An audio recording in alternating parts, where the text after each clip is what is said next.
À Riedisheim, depuis 3 ans, on voit la vie en vert. Dernière réalisation en date, la plantation d'arbres fruitiers destinés à alimenter les cantines et maisons de retraite de la ville. Alors au niveau des arbres, il y a un pommier qui a été planté, il y a un mirabellier qui a été planté et un prunier ou quetchier pour être plus précis. Je pense qu'il est très important d'associer les enfants. Moi je le vois ailleurs aussi. Donc du fait qu'on fait des potagers dans les écoles, en fin de compte ce sont les enfants qui ramènent un peu les parents à la réalité, quoi. Mirabelle, quetch, pommes, mais aussi divers légumes choisis selon plusieurs critères bien précis. C'était aussi une démarche de bon sens. Donc dans ce principe-là, ce qu'on a considéré, c'était effectivement le choix des légumes, des pommes de terre étant, je dirais, la base pour nettoyer le sol. Après, on a considéré donc des poireaux, de la rhubarbe, des plants de rhubarbe.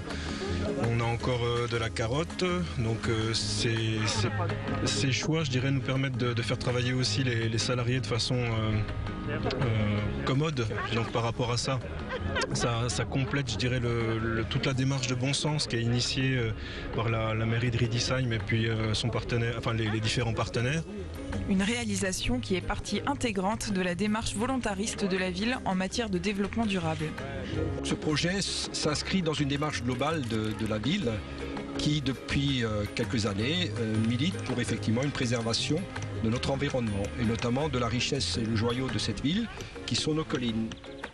Monsieur Rollet et toute son équipe se sont dit OK banco pour produire localement des légumes et des fruits qui pourront donc servir à nourrir aussi bien nos anciens ou nos aînés qui sont déjà à l'EHPAD malheureusement, mais également toute notre jeunesse qui se trouve donc sur Riedisheim à travers nos cantines. Pour ces écoliers, rendez-vous dans quelques années pour goûter aux fruits de leur travail.